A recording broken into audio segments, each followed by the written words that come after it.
But as has been said many times already, who cares?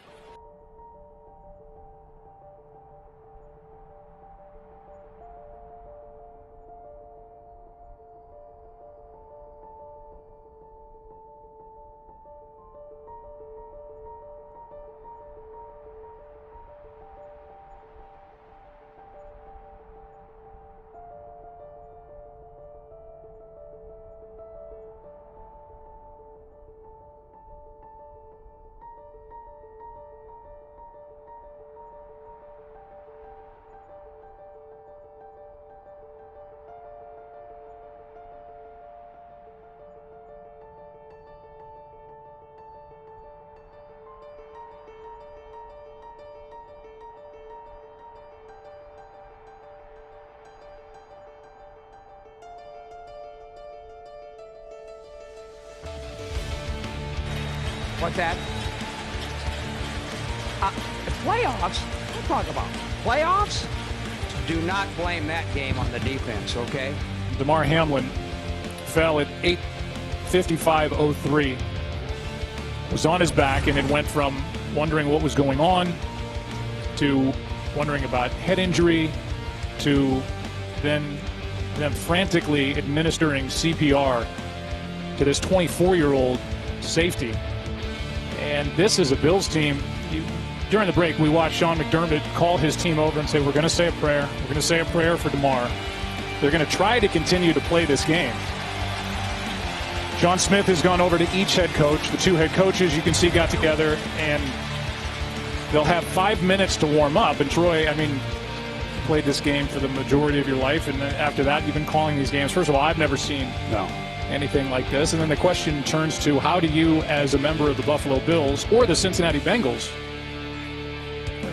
really continue on and want to play football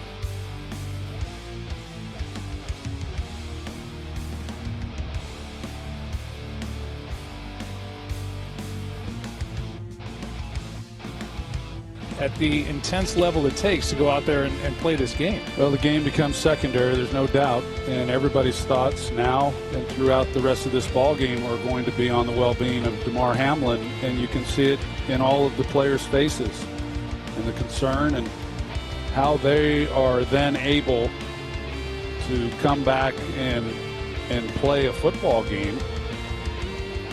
Is no one's been through this. I've never seen anything like it either. I don't want to hear about the game. I don't want to hear about a game plan. I don't want to hear about what the NFL is talking about. I want to hear about how my teammate is doing. Is he okay? I need to hear that before I can talk about anything else tonight. That's why they go to the locker room, and that's why they suspend this right now, because we haven't seen a situation like this before. He needed CPR. He was given CPR on the field, and that in itself is terrifying. It's something like we've never seen before. And now Bills players are coming out of the locker room. They're not headed to the field, not sure where they are going. They are not allowing us to talk to the players. This felt different than anything that we've seen in modern times. There have been other incidents in other NFL games involving other NFL players. This one had a particularly chilling, jarring, frightening feel to it, and all you had to do was look down to that field, get an idea of what was going on. Well, almost instantly, the reaction from the players on the field was different.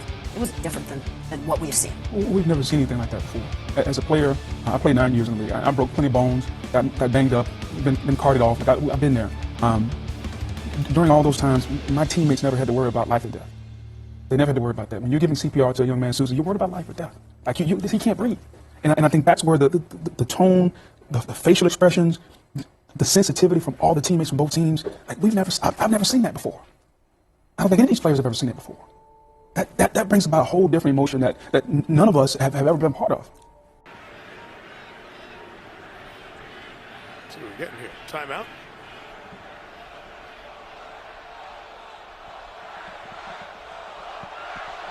Okay, let's see if... Looked like one of the officials were sort of bent over out there. I don't know exactly what happened.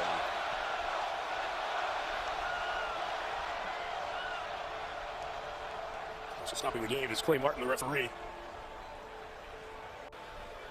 And we saw this in the Seattle game earlier this afternoon as well. And they are looking at the umpire, Fred Bryan. And we'll watch Fred when he bends over here as he stopped the clock there. He was in pain, feeling discomfort, and stopped it.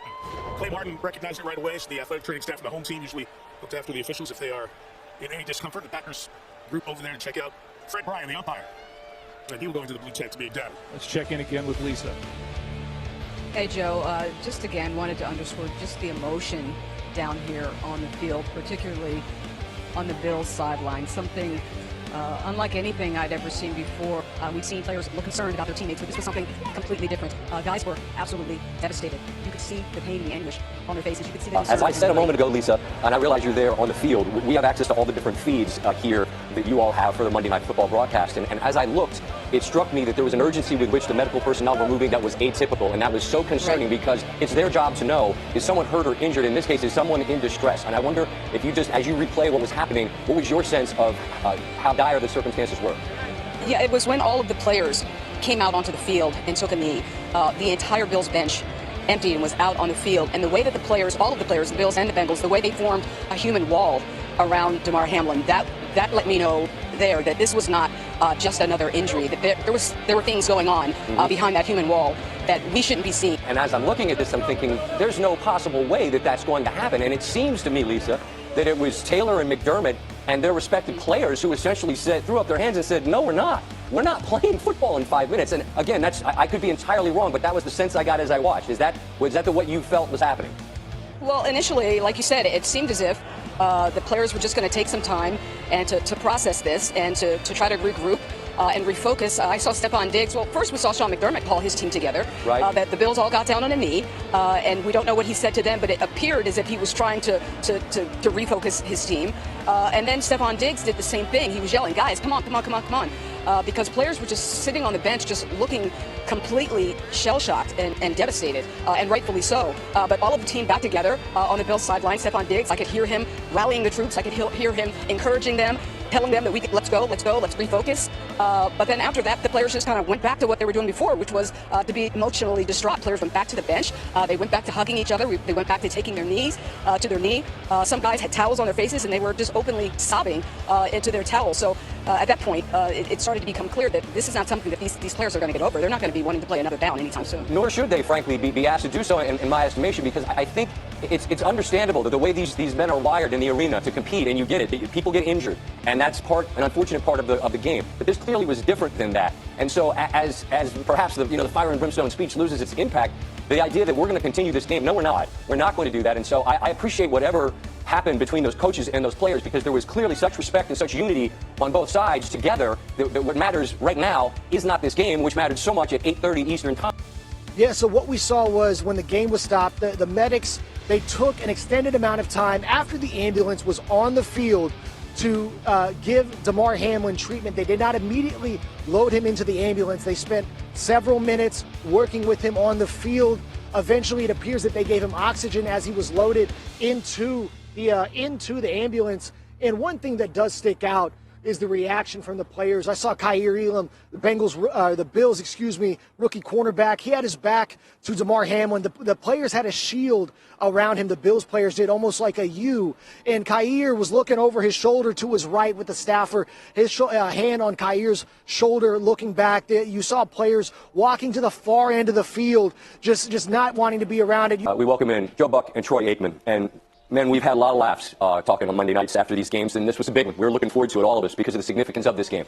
And here we are at this moment, and a young man fights for his life. And gratefully, it's nothing that we have a great deal of context with. But Joe, I'll begin with you, and I salute the work that you all did there, just allowing the moments to happen and try to provide the context as they did. How do you describe what you've been processing since this happened?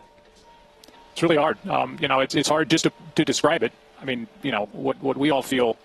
You think about the Hamlin family and what they're all going through, that's the focus. But, this went from a sports story to a news story, from a sporting event to a matter of life and death like that. Yeah. And there was a moment when the medical personnel was all out there, and we're standing up here, and unfortunately, like Lisa said, and you guys have been talking about, we've been through a lot of situations in games where we've stood up here and you're watching medical personnel make sure somebody's okay down on the field, and you think they're going through a blow to the head or something along those lines. And it switched quickly. And it went from what is the typical everybody gather around, let's make sure this player is okay, to those who were on the field in his immediate vicinity administering CPR and really pounding on his chest. And a lot of that was not on television. I have no idea what's on social media. I have not checked it, but we were sitting here and I'm looking at Troy and he's looking at me, and it was like, my God, what did this is not what you expected to see. And now, is he okay? And it went on and on and on. And then that's when the players were gathered around so tight that it was hard to even see what was going on. So this was took your breath away. I'm sick to my stomach if you're asking me how I feel, which nobody cares, but that's what it feels like being here in this stadium tonight, witnessing what we saw right around midfield. No, I disagree, Joe. I think the perspective of someone who's made his life doing this, calling these games, and has those perspectives of the injuries that thankfully mostly turn out far better. There was an urgency, Troy, that I felt like I noticed immediately, and what I saw on camera that concerned me. It seemed like this was dire, and then quickly it became evident that it was. As a man that made his living doing this and has seen a lot, when you see a young man suddenly fighting for his life, part of this brotherhood that Ryan Clark and I were just speaking of, how do you best describe what that's like to have to watch? Well, I can only speak of what it was like to watch tonight because no one's experienced anything like this. Ryan Clark hasn't, as he expressed, and all the other players. Booger McFarland, who was in studio earlier tonight talking about it, and it really is unprecedented, as we know. So you're right. The gravity of the situation became very clear very, very soon. I saw the same things that you were seeing back in studio as far as them administering CPR feverishly. It's as I said. I mean, I think people at home can understand it. That the amount of time that you spend with your teammates, as Ryan Clark said during the season, it is more than you spend with your family, and so it's real. The relationships are real that go on long after you're done playing the game. I can speak to that, but to watch what we did tonight was hard on everybody. And prayers, of course, are with DeMar and his family, and we can only hope for the best. And what this looks like, everyone has said it. Football becomes secondary. Quite frankly, I don't know how they get this game in. I just, in the back of my mind, I just don't think they can. But right now, that's a discussion for another time and another place. But, agreed. Because this is a really, really important game in the scheme of football, and I think we all understand at the moment that football is far, far secondary to the concerns of the moment. Troy, Joe, as you all said, it's been difficult to put words to this, and you guys did as best as you could for the amount of time that was from the moment that he went down until where we are now, and I appreciate your time and your perspective, guys. Thank you so much. No, of course, Scott, thank you. You just hope and pray for him, and when you're going through that, you hope you put the right words to it, and we all we were in shock, and you could see shock all over the faces of those players, and just hoping and praying for the best. Indeed, well said. We just saw the Hamlin family up in one of the suites a moment ago, and for more, let's go to Tracy.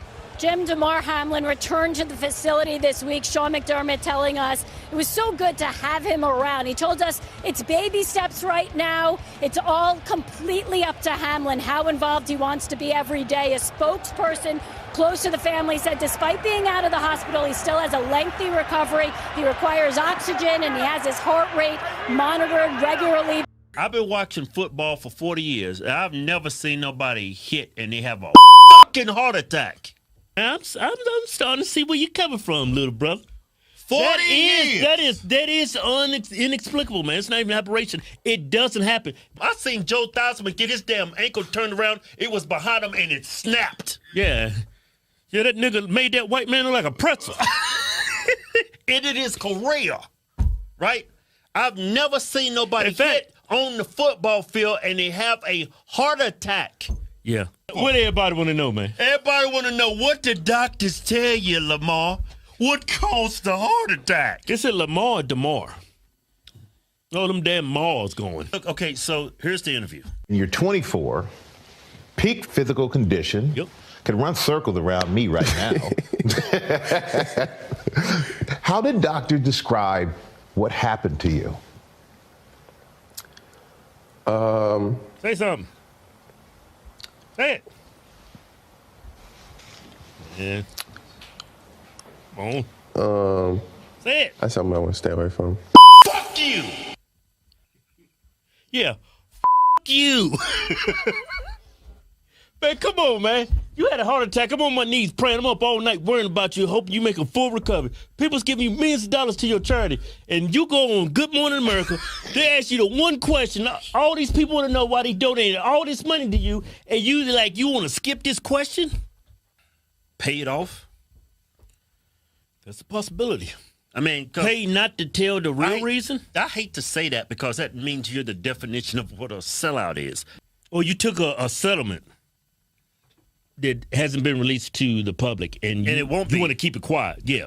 That is a sellout, yeah.